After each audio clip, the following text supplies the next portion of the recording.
Perkenalkan, nama saya Aditya Saputra dengan NIM 22033002 dari Prodi Pendidikan Fisika. Pada kesempatan kali ini, saya akan menjelaskan tugas dari mata kuliah Fisika Terapan yang berjudul Turbin Angin dengan dosen pengampu Ibu Dr. Emilia Nur MPD. Nah, adapun materi yang akan dibahas, yang pertama yaitu pendahuluan, yang kedua kajian teori, yang ketiga pembahasan, dan yang keempat penutup. Kita masuk ke bab 1 yaitu tentang pendahuluan. Terdiri dari latar belakang, rumusan masalah, dan tujuan. Untuk latar belakang sendiri, energi angin merupakan salah satu energi alternatif yang dapat dimanfaatkan untuk berbagai keperluan guna menggantikan sumber energi berbahan bakar fosil, di mana salah satu bentuk dari pemanfaatan energi angin adalah sebagai sumber energi untuk pembangkit tenaga listrik. Namun, pemanfaatan energi angin belum semaksimal mungkin bisa dilakukan, dikarenakan terkendala oleh biayanya yang cukup mahal. Kita masuk yang kedua, yaitu rumusan masalah. Di mana pertama, apa itu energi angin?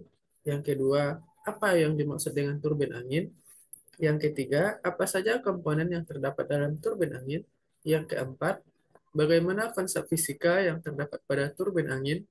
Dan yang kelima, bagaimana prinsip kerja dari turbin angin? Adapun tujuannya, pertama untuk menjelaskan tentang energi angin, yang kedua untuk menjelaskan tentang turbin angin, yang ketiga untuk mengetahui komponen penyusun turbin angin, yang keempat untuk mengetahui konsep fisika dalam turbin angin, dan yang kelima untuk mengetahui prinsip kerja dari turbin angin. Kita masuk ke bab yang kedua yaitu kajian teori, di mana kajian teori ini berisi tentang prinsip atau konsep fisika yang terdapat dalam turbin angin. Yang pertama, energi-energi yang terdapat pada angin. Secara sederhana, energi potensial yang terdapat pada angin dapat memutarkan belade-belade yang terdapat pada kincir angin, di mana belade-belade ini terhubung dengan poros dan memutarkan poros yang telah terhubung dengan generator sehingga menimbulkan arus listrik. Yang kedua, teori momentum elementer burst. Teori momentum elementer burst sederhana berdasarkan pemodelan aliran dua dimensi angin yang mengenai rotor dan menjelaskan energi angin, prinsip konversi pada turbin angin. Di mana kita bisa menggunakan persamaan P sama dengan setengah rho AV pangkat 3 dikali CP. P daya yang dihasilkan oleh turbin, rho itu kerapatan udara, kilogram per meter pangkat 3, A itu luas sapuan rotor, meter kuadrat, V kecepatan angin, meter per second, dan CP merupakan koefisien daya turbin, di mana maksimalnya bernilai 0,593. Yang ketiga, energi kinetik angin. Menurut ilmu fisika klasik, energi kinetik dari sebuah benda dengan massa m dan kecepatan v yaitu E sama dengan 0,5 mv kuadrat, di mana dengan asumsi bahwa kecepatan v tidak mendekati kecepatan cahaya. Kita bisa menggunakan persamaan EK sama dengan setengah mv kuadrat, di mana kita ketahui sendiri EK itu energi kinetik, m itu massa udara, dan v kecepatan angin. Yang keempat, induksi elektromagnetik atau dikenal dengan hukum Faraday, di mana induksi elektromagnetik merupakan prinsip utama yang mendasari cara kerja dari generator listrik di dalam turbin angin. Kita bisa menggunakan persamaan epsilon sama dengan min dCb per dt. Epsilon itu merupakan gaya gerak listrik atau GGL, Cb itu merupakan flux magnetik, dan dCb per dt merupakan laju perubahan flux magnetik terhadap waktu. Yang kelima itu adanya hukum Bernoulli, di mana bilah turbin angin bekerja mirip dengan sayap pesawat yang memanfaatkan hukum Bernoulli. Bentuk aerofoil dari bilah turbin menyebabkan perbedaan tekanan di kedua sisi bilah, baik bilah di atas maupun bilah yang di bawah. Yang keenam itu momen gaya atau torsi.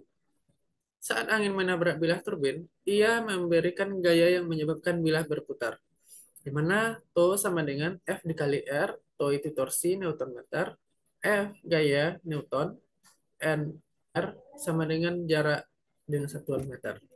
Kita lanjut ke materi yang ketiga, yaitu tentang pembahasan.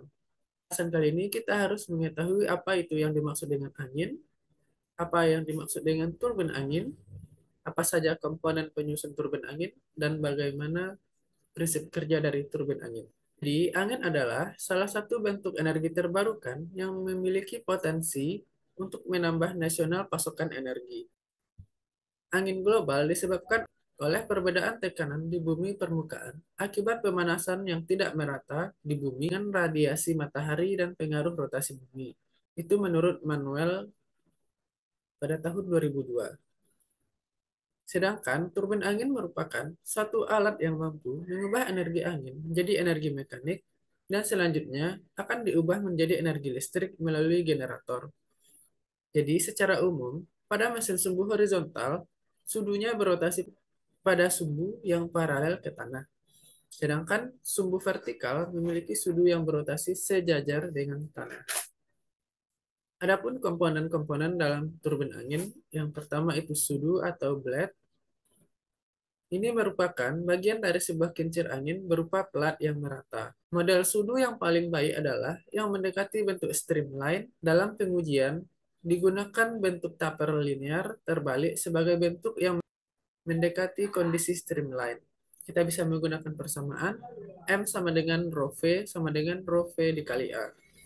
Kita ketahui rho itu kerapatan udara, kilogram meter pangkat 3, V laju volume meter pangkat 3 per second, P itu kecepatan angin meter per second, A itu luas penumpang meter kuadrat, dan M merupakan massa udara dengan satuan kilogram.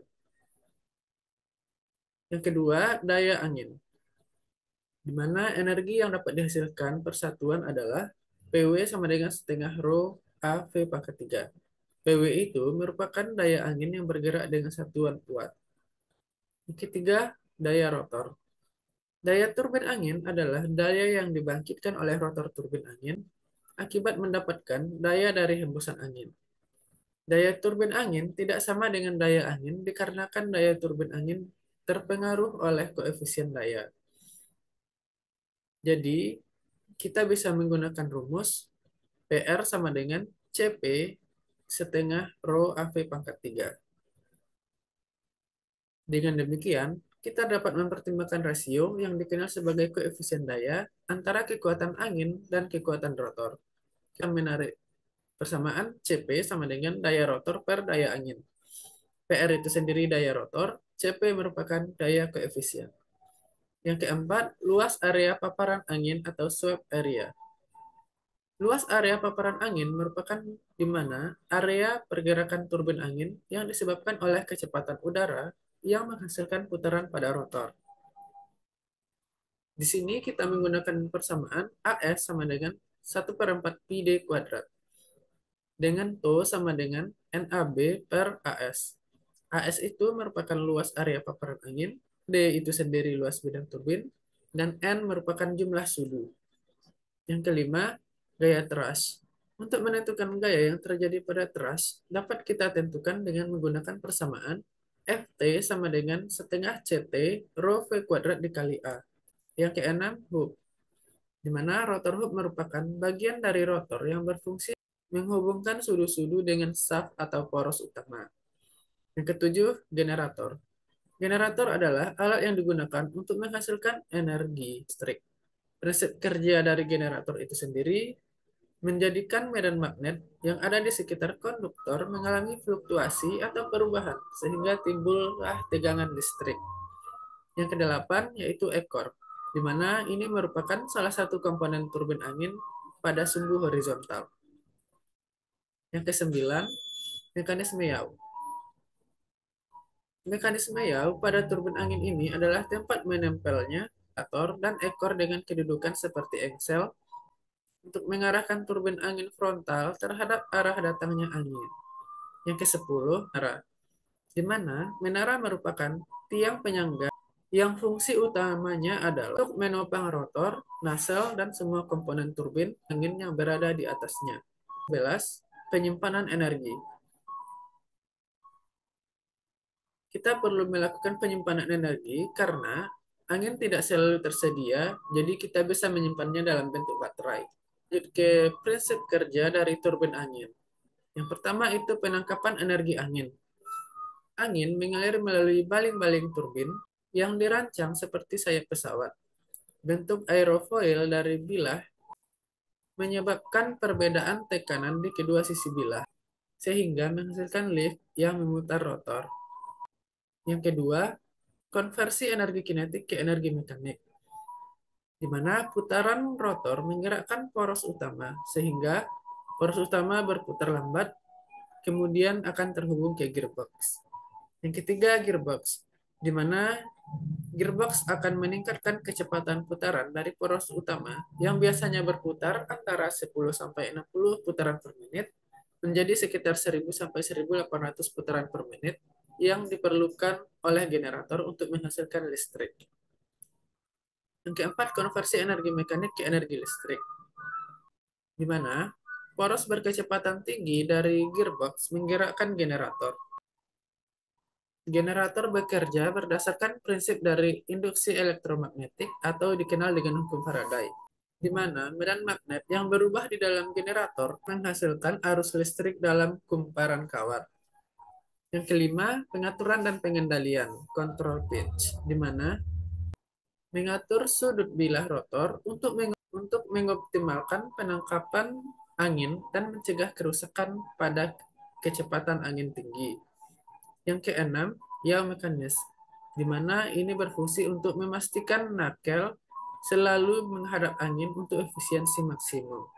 Kita lanjut yang keempat, yaitu tentang penutup, di mana untuk kesimpulannya kita bisa menyimpulkan bahwa turbin angin merupakan teknologi yang efektif dalam mengkonversi energi kinetik dari angin menjadi energi listrik. Nah, proses ini memanfaatkan berbagai prinsip fisika, termasuk hukum kekekalan energi, hukum Faraday tentang induksi elektromagnetik, dan hukum Bers mengenai efisiensi maksimal konversi energi angin. Konteks pengembangan energi terbarukan, turbin angin telah menjadi salah satu energi yang paling ramah lingkungan dikarenakan tidak menghasilkan emisi gas rumah kaca dan menggunakan sumber daya yang melimpah yaitu angin. Adapun saran yang diperlukan yaitu perlu dilakukan penelitian lebih lanjut untuk mengembangkan turbin angin yang lebih efisien, lebih murah dan lebih ramah lingkungan, di mana adanya inovasi dalam desain turbin dan teknologi penyimpanan energi juga penting untuk meningkatkan stabilitas pasokan listrik dari energi angin. Adapun daftar pustaka yang digunakan yaitu sebagai berikut. Nah, sekianlah penjelasan mengenai turbin angin. Apabila ada salah kata, mohon dimaafkan. Wassalamualaikum warahmatullahi wabarakatuh. Thank you for watching, guys.